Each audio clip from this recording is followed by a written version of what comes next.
मुझे खुशी है कि गुरु की नगरी, गुरु द्रोणाचार्य की नगरी, गुरुग्राम की इस ऊर्जावान धरती पर भविष्य के भारत की तस्वीर गढ़ने वाले आप सब, मैं लोगों के बीच में, बहनों के बीच में, मैं आप सब का बहुत बहुत स्वागत करता हूं, दिल से धन्यवाद करता हूं। जैसे बताया भी गया है कि इस मॉक पार्लियामेंट द्वारा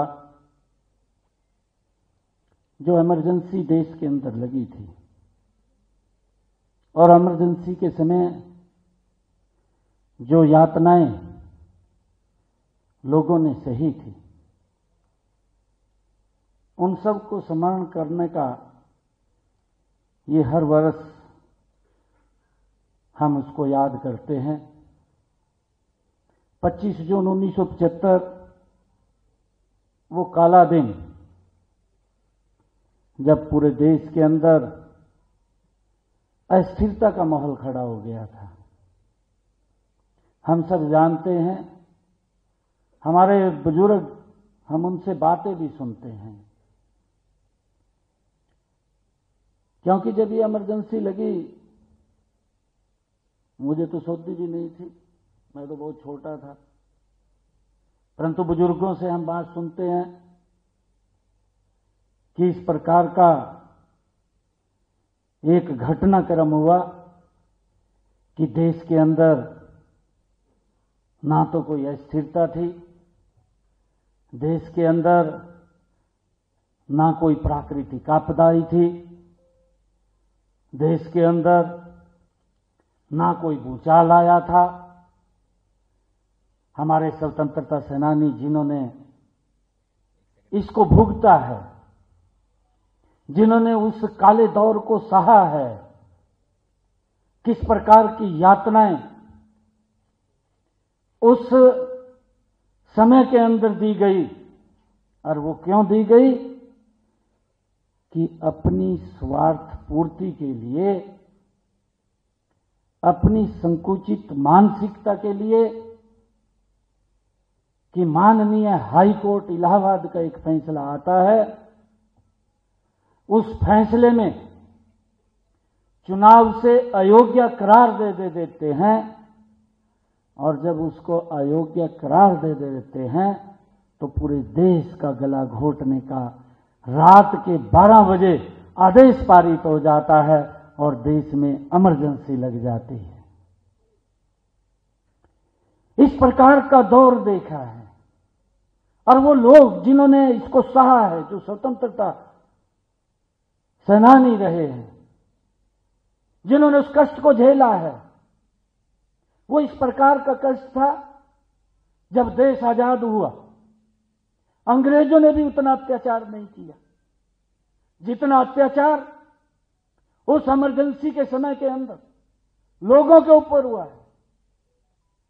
मैं जब बात सुनता हूं, बुजुर्गों से बातचीत करते हैं और हम देखते हैं, उनसे जब शेयर करते हैं बातें, तो इस प्रकार की बातें बताते हैं कि गांव के अंदर लोग 15-15 दिन, 20-20 दिन ईख में ही पड़े रहते थे, घर भी नहीं आते थे। ये हालात थे। अंधेरे में कोई उनको, अंधेरे के अंदर जहरीला जानवर कोई उनको वो कर ले, परंतु क्या अत्याचार हुए हैं, किस प्रकार से लोगों को, नौजवान युवा साथियों को, लाखों की संख्या में, अगर हम हरियाणा के अंदर बात करें, 1 लाख से ज्यादा लोगों को भाइयों नसबंदी कर दी गई। वो ऐसा काला दौर था। और ये लोग इस संविधान की, उन्होंने उस संविधान को कुचलने का ही काम नहीं किया। उस पवित्र संविधान को जो डॉक्टर भीमराव अंबेडकर जी ने, हमारी उस समिति ने जो ये पवित्र संविधान दिया है, उस पवित्र संविधान को रौंदने का काम और उसको भाइयों तोड़ मरोड़ करने का काम वो उस समय की कांग्रेस सरकार ने किया, इंदिरा गांधी ने किया। आज तो इनकी चौथी पीढ़ी चल रही है। चौथी पीढ़ी भी आज भी अगर इलेक्शन आ जाता है तो उनका चौथी पीढ़ी का युवराज वो उस पवित्र संविधान की बुक को उठा करके इस प्रकार का दुष्प्रचार करता है कि अगर मोदी जी प्रधानमंत्री बन गए तो संविधान खत्म हो जाएगा। ये बात बोलता है। मोदी जी के नेतृत्व में यह देश संविधान के अनुरूप चल रहा है। आज हम सब देख रहे हैं, इन पिछले 11 वर्षों में देश ने एक नई करवट ली है, परंतु हमने कहा भी है कि आप अपने पूर्वजों की जो उनके कार्य रहे हैं, कम से कम जब शीशा देखते हैं तो शीशे में शीशा खराब नहीं है, आपका चेहरा खराब है।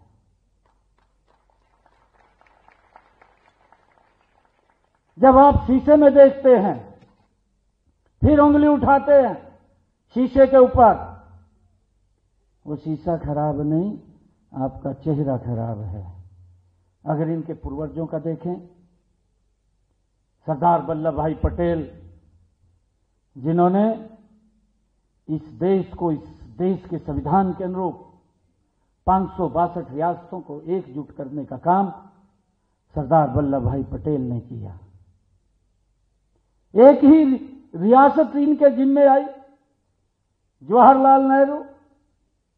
उसी रियासत के अंदर पूरे देश को भुगतना पड़ा। किस प्रकार का भेदभाव देश के साथ किया गया। जो रियासत जम्मू कश्मीर थी, जम्मू कश्मीर के अंदर जाने के लिए भी परमिट लेना पड़ता था, और वहां जम्मू कश्मीर के अंदर 2 संविधान थे। जम्मू कश्मीर में 2 प्रधान थे, 2 निशान थे। हम सब इस बात को जानते हैं। कितने लंबे समय से पूरा देश उस गलती को भुगत रहा था, परंतु अपनी गलती को कभी स्वीकार नहीं किया। मैं कांग्रेस के लोगों को कहना चाहूंगा कि इस काले अध्याय के जो 25 जून 1975 को ये काला अध्याय लोगों ने भुगता है, क्या इसकी देश से आप लोग माफी मांगेंगे? आपने आज तक माफी तो मांगी नहीं है। 1984 के दंगे हुए, एक विशेष टारगेट तरीके से एक वर्ग को कत्लेआम कर दिया गया, उसकी माफी नहीं मांगी। उसका भी इस पवित्र संविधान के अनुरूप अगर न्याय किसी ने दिलवाने का काम किया है तो उसका नाम नरेंद्र मोदी है। कितने लंबे समय के बाद, कितने लंबे समय के बाद उन लोगों को न्याय मिला है, इस संविधान के अनुरूप मिला है, जो बाबा साहेब का ये पवित्र संविधान लिखा हुआ है, उसके अनुरूप मिला है। परंतु इनके समय में तो जिन्होंने क्राइम किया था, जिन्होंने अत्याचार किया था, वो बाहर घूम रहे थे। मोदी जी ने आकर के उस फाइल को खोला, वो फाइल को भी डस्टबिन में डाल दिया था, और फाइल को खोला, आज वो सलाखों के पीछे हैं। ये नरेंद्र मोदी जी ने न्याय दिलवाने का काम किया। मुझे खुशी है कि आज हम जब इस इमरजेंसी के 50 वर्ष पूरे हो रहे हैं, हमारी बहनों ने इस मॉक ड्रिल के माध्यम से हम उस दौर को याद करेंगे। उस दौर के बारे में आज यहां पर जानकारी उसकी होगी, क्योंकि मॉक पार्लियामेंट माननीय स्पीकर साहब भी मंच पर हैं, पक्ष और विपक्ष के हमारे सभी सांसदगण भी इस मॉक पार्लियामेंट में उपस्थित हैं, क्योंकि हम देखते हैं कि जब पार्लियामेंट चलती है, क्योंकि जब मैं पिछले वर्ष लोकसभा का सदस्य था, मैंने ये देखा है, एक समय था कि पार्लियामेंट का ज्यादा से ज्यादा उपयोग देश के लोगों के हित में होता है, क्योंकि वहां पर बोला हुआ एक शब्द वो समाज की तस्वीर को बदलने का काम करता है। देश की आकांक्षाओं को, देश की अपेक्षाओं को पूरा करने का वो पवित्र मंदिर है। हम वहां बैठ करके चर्चा करते हैं, डिबेट करते हैं, उसके रिजल्ट निकल करके आते हैं, देश आगे बढ़ता है। गरीब व्यक्ति को भी उससे अपेक्षा होती है। वो पार्लियामेंट एक ईंट का महल नहीं है, वो पार्लियामेंट देश के 140 करोड़ लोगों की आकांक्षाओं का प्रतिबिंब है, जहां से उनकी अपेक्षाएं पूरी होती हैं। परंतु क्या हाल किया है पिछले दिनों में, आप लोग देख रहे हैं। पार्लियामेंट के अंदर भी क्या हाल हुआ है। विपक्ष की जो गरिमा है, वो विपक्ष की गरिमा भी वो लगातार निचले स्तर के ऊपर गिरती जा रही है। अरे वहां देश के लोगों ने हमें वोट दे करके वहां पर बैठाया है, ये लोकतंत्र का सम्मान है। परंतु हम देखते हैं पिछले इस प्रकार का दौर शुरू हुआ है कि ना तो लोकतंत्र का सम्मान है, जिन लोगों ने इस संविधान के साथ खिलवाड़ किया है, जिन्होंने इस संविधान की मूल भावना को छेड़छाड़ करने का काम किया है, ऐसे लोग, उन्होंने जो हमारे संवैधानिक पद भी हैं उनका भी कभी सम्मान नहीं किया। चाहे महामहिम राष्ट्रपति महोदय के पद का सम्मान नहीं किया। आप सब जानते हैं, महामहिम उपराष्ट्रपति महोदय के पद की गरिमा को ठेस पहुंचाने का काम इन लोगों ने किया है। हमारे माननीय कोर्ट के ऊपर ये लोग विश्वास नहीं करते हैं, ये लोकतंत्र के ऊपर विश्वास नहीं करते। किस प्रकार के शब्द इन देश के लोगों के लिए बोले गए, यही लोग थे वो जो बोलने वाले थे। इन्होंने कहा था कि ये देश, ये मक्खियों का छत्ता है। इस प्रकार की बातें इस लोकतंत्र, इस देश के पवित्र लोकतंत्र के लिए बोलते हैं। इन्होंने कभी उस संसद की गरिमा को बना करके नहीं रखा, उसके सम्मान को भी इन्होंने कम करने का काम किया है। और ये लोग जो बोलते हैं, इन्होंने हमारे जो लोकसभा का स्पीकर है, अध्यक्ष है, उसका सम्मान नहीं किया। इन्होंने जो देश के 140 करोड़ लोगों की अपेक्षाओं, आकांक्षाओं को पूरा करने का दिन रात काम करता है, वो किसी एक दल का नहीं, इस राजनीतिक दलदल से ऊपर उठ करके जो काम करता है, देश के यशस्वी प्रधानमंत्री नरेंद्र मोदी जी, उस प्रधानमंत्री पद का भी आज तक इन्होंने सम्मान नहीं किया। ये लोग संविधान की बात करते हैं, इस बात को हमने समझना है। और इन्होंने जिस प्रकार से ये इमरजेंसी लगाई,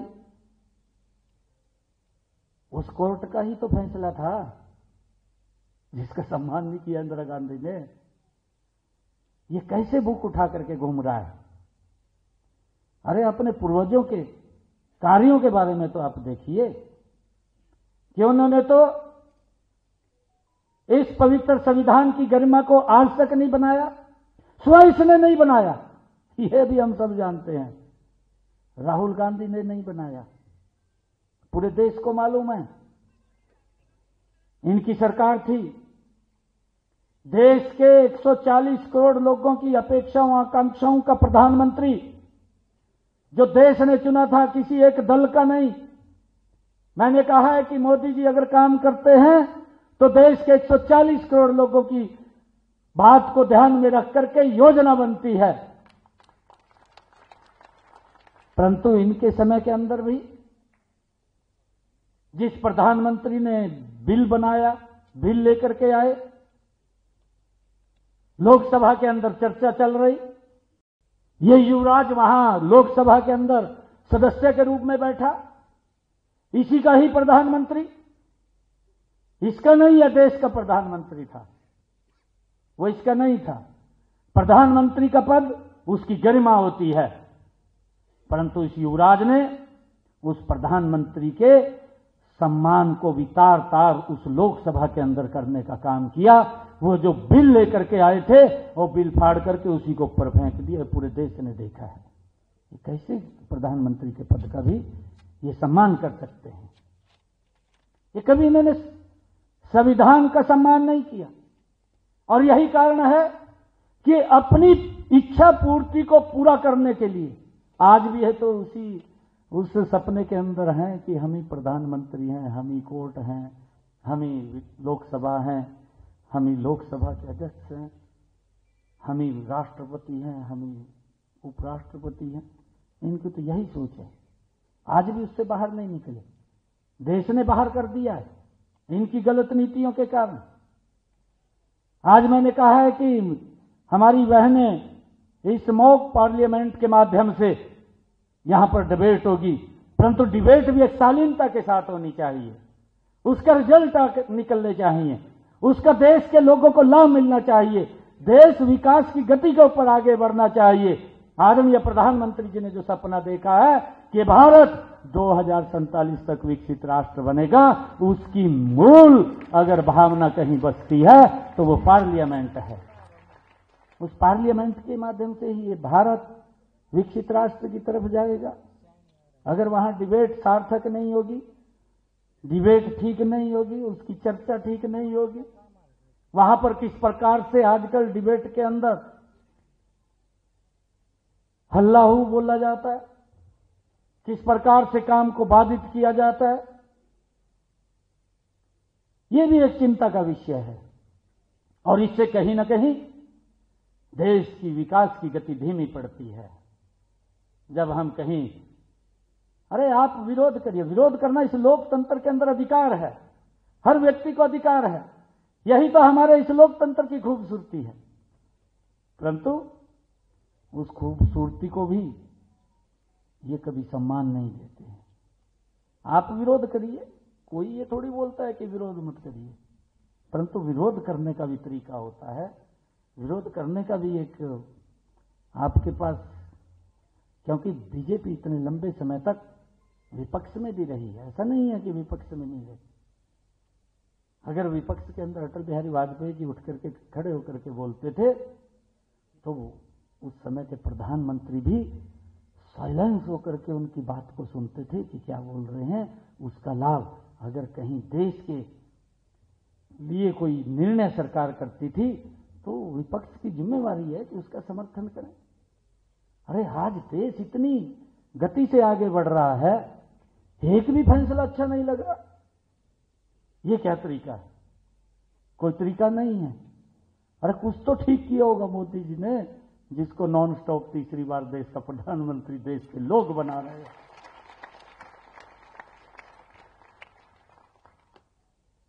इन लोगों को तो जीरो पे आउट कर रहे हैं,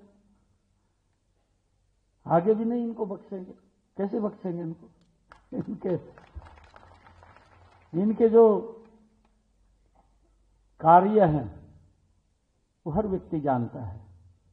मैं आप सबको, खासकर हमारी बहनें जो मॉक पार्लियामेंट में जो पार्टिसिपेट कर रही हैं, मैं इनको बहुत बहुत बधाई देता हूं, शुभकामनाएं देता हूं। और जो इमरजेंसी के ये 50 वर्ष पूरे हुए हैं, इसको जन जन तक पहुंचाने का ये माध्यम है।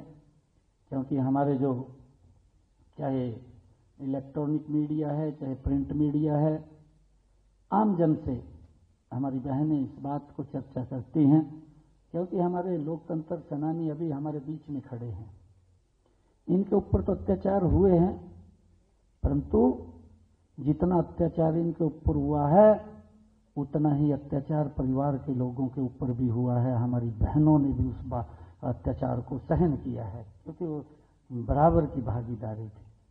मैं अभी करनाल के अंदर गया एक स्वतंत्रता सेनानी था करनाल के अंदर, जब वो मैं बोल रहा था तो वो खड़ा होकर के कहने लगा कि मेरे पिताजी को गिरफ्तार कर लिया।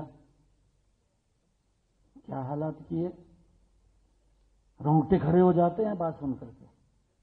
उनके ऊपर तो बीती है, उनके ऊपर बीती है।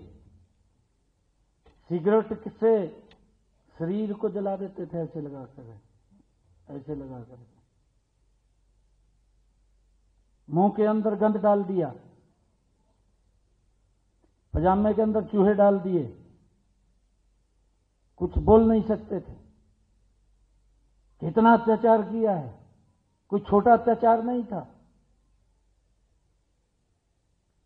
और इन्होंने ये अत्याचार जो देश के ऊपर किया है, परंतु मैं देश के लोगों को इसके लिए बधाई भी देना चाहता हूं। यही तो हमारा पवित्र लोकतंत्र है। अगर किसी का अहम टकरा जाता है तो लोगों की भावनाएं उसको कुचलने का काम करती हैं। लोगों ने उस पवित्र लोकतंत्र का सम्मान किया है। क्या क्या नहीं किया इन्होंने। प्रेस के लोगों को जेल में डाल दिया कि वो कुछ लिख भी ना सके, परंतु बहुत सारे लोग, उनकी लेखनी वो नहीं रुकी, वो भी लिखती रही। कैसे कैसे करके उन्होंने उस साये के अंदर काम किए हैं। मैं बहनों को, विशेष करके प्रियदर्शनी जी को और हमारी महिला मोर्चे की सभी पदाधिकारियों को मैं आज आप सबका धन्यवाद भी करता हूं कि आप लोगों ने आज ऐसे एक विशेष कार्यक्रम के अवसर के ऊपर मुझे बुलाया है, जब हम उस काले अध्याय को याद कर रहे हैं। उसके 50 वर्ष पूरे हुए हैं और इस बात को हमें स्मरण करना चाहिए। स्मरण इसलिए करना चाहिए क्योंकि जब हम उस इतिहास को याद नहीं रखेंगे तो पता नहीं कब हमें फिर उसमें से गुजरना पड़ जाए, उस रास्ते से। अगर हम उस इतिहास को याद रखेंगे तो आने वाली पीढ़ियों को, आने वाली जनरेशन को उसके बारे में बखूबी याद रहेगा, और याद रहेगा तो हम शायद उस रास्ते से दोबारा न गुजर पाएं, क्योंकि हम चौकस रहेंगे कि इस प्रकार का भी ये अत्याचार हो सकता है, जिस प्रकार का अत्याचार आजादी के बाद हमने ये भी मालूम है कि जो हमारे क्रांतिकारी वीर थे, जिन्होंने कुर्बानियां दी, जिन्होंने इस भारत भूमि के ऊपर अपने आप को कुर्बान कर दिया, उन्होंने इसलिए नहीं किया था कि मेरा परिवार सुरक्षित रहेगा या मेरे परिवार के लोग सुरक्षित रहेंगे। उन महान क्रांतिकारी वीरों को मैं प्रणाम करता हूं जिन्होंने कुर्बानियां दी है। उन अंग्रेजों को यहां से जो अत्याचार करते थे भगाने का काम किया है, और इस भारत भूमि के ऊपर कुर्बान इसलिए किया कि हमारी आने वाली पीढ़ियां सुरक्षित रहें। इसलिए उन्होंने ये कुर्बानियां दी हैं। और उस आजादी के बाद ये इतना बड़ा अत्याचार अपनी स्वार्थ सिद्धि के लिए इन्होंने तो उस पवित्र संविधान की धज्जियां उड़ाने का काम किया, और ये संविधान को उठा करके घूम रहे हैं। बहुत बहुत बधाई है। जय हिंद, जय भारत, जय भारत।